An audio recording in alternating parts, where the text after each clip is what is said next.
Lu suka lupa dan suka nunda-nunda? Video ini pas banget buat lu.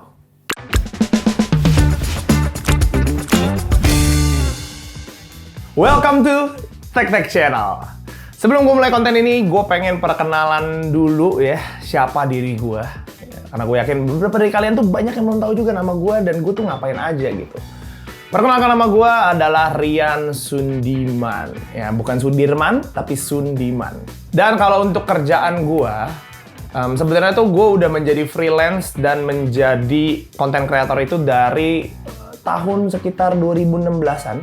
Ya, sampai sekarang kalau dihitung-hitung sekitar 6 tahun.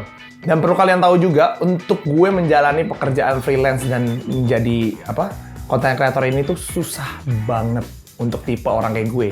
Kenapa? Karena gue tuh tipe orang yang ngeflow, ya, orang yang nggak punya planning, orang yang nggak disiplin. Baru jam 10, masih pagi. Karena kalau gue ngerasa gini, kalau di kantor kan setidaknya environment lu tuh mendukung lah gitu ya. Lo datang ke kantor, teman-teman lu semua kerja, ya nggak mungkin dong lu main futsal. Apalagi kalau misalnya ada bosnya gitu, nggak mungkin lah tiba-tiba lu tiduran. Dan kalau misalnya gue kerja di rumah, nggak ada yang liatin, susah banget, Pak. Pengennya tuh tiduran, nonton video, TikTok, YouTube, apapun itu. Tapi kayak gue nggak bisa nih kayak gini terus.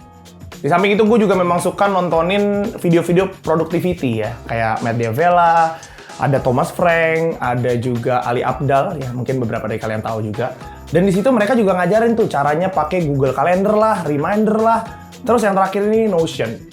Nah, ini dia 3 aplikasi yang bakal gue share ke kalian karena memang gue sudah praktekkan juga untuk kerjaan gue dan kehidupan gue. 3 aplikasi ini tuh punya kegunaannya tuh beda-beda. Yang pertama itu Reminders, ya namanya juga udah reminder, yang mengingatkan. Tujuan untuk mengingatkan sesuatu yang daily gue lakukan. Daily itu nggak cuma per hari, tapi kayak per minggu atau per bulan gitu ya. Misal, gue mau buat bayar listrik nih setiap bulannya. Terus untuk bikin jadwal pelayanan apapun itu, nah gue masukin ke reminder ini. Jadi setidaknya gue bisa lebih ingat lah. Walaupun memang tetap pernah ke-skip sih, walaupun ada reminder ini. Yuk. Oh iya, lupa gue bikin jadwal. Sorry. Iya, gue bikin sekarang. Oke. Tapi udah sangat membantu. Oh iya, tapi untuk reminder ini sayangnya cuma ada di iOS ya. Jadi mohon maaf nih untuk Android user. Tapi tenang aja, lo tinggal cari aja di Play Store dan cari reminder.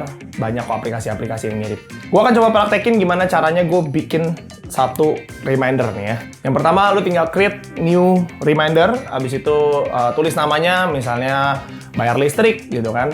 Habis itu kalian bisa tentuin tanggalnya, mau tanggal berapa.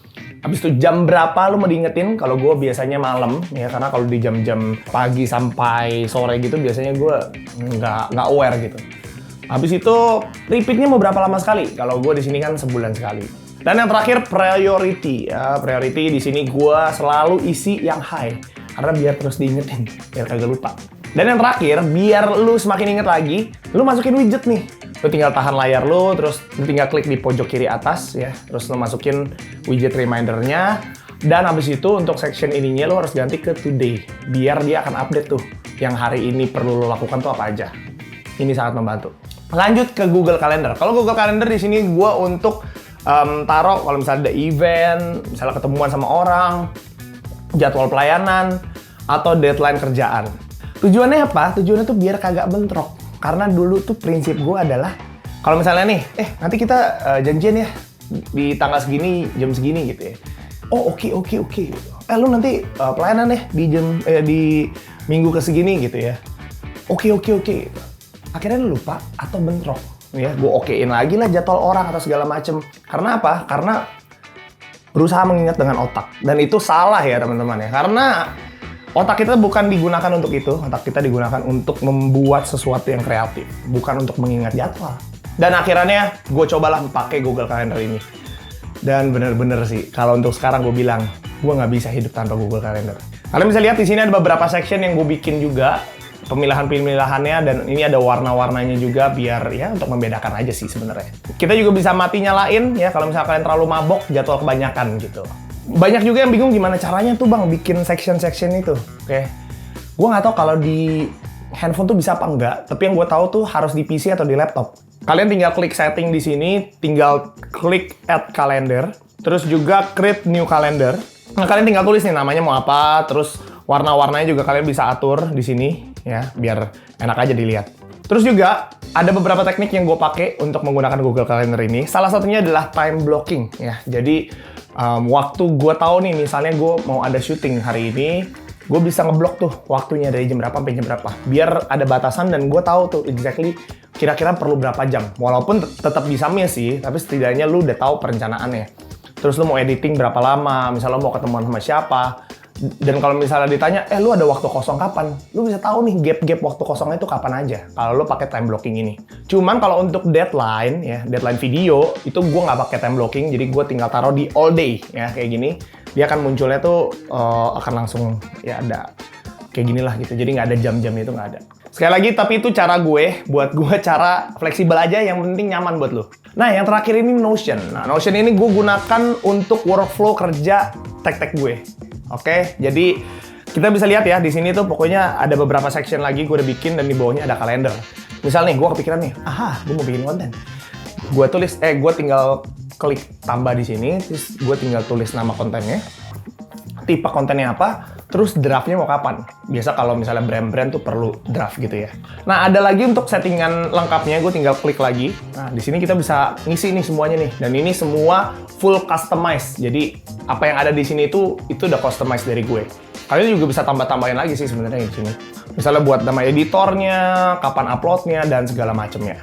Untuk scripting, ya di sini kita juga bisa tambahin template-nya untuk mempermudah. Oke, sekali lagi ini juga template gue bikin sendiri ya, jadi kalian juga bisa bikin sesuka hati kalian.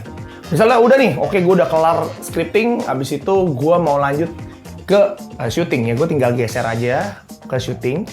Kalau udah tinggal geser lagi ke editing, kalau udah tinggal geser lagi ke approval, kalau udah tinggal geser lagi tuh ready to upload, kalau udah gue tinggal geser ke done. Dan untuk ngelihat keseluruhan konten gue bisa lihat di kalendernya di bagian bawah ini. Jadi gue bisa tahu nih, tanggal segini gue harus upload ini dan segala macem.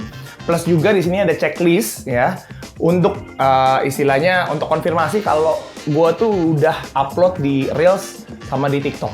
Susah nggak sih untuk ngebiasain dari yang dulu lu nggak pakai ini sama sekali dan pakai? Jujur buat gue susah banget gitu, susah banget untuk membiasakannya. Tapi buat gue ini worth it banget. Kalau gue nggak pakai semua tools ini, gue nggak yakin otak gue tuh bisa remind, sama gue bisa lebih lebih terorganize lah kerja gue. Walaupun memang masih ada banyak kekurangan sih, tapi setidaknya udah jauh lebih baik dari tahun-tahun sebelumnya. Gue rasa lu perlu banget cobain. Kalau memang kalian juga tipe-tipe yang kayak gue, tipe yang nggak disiplin lah, terus juga orang yang nggak punya plan, belajar bikin plan. Kan ada quotes-nya tuh ya. Kita harus bikin plan gitu, kalau enggak kita plan to fail. Asik, keren gak? Ya intinya gitulah ada quotes-nya. Dan kalau memang kalian merasa video ini berguna buat kalian, berarti ini juga mungkin berguna buat teman-teman lo. Jadi boleh di like dan boleh di share juga buat ke teman-teman lo yang membutuhkan. Sekian aja dari gue, bye.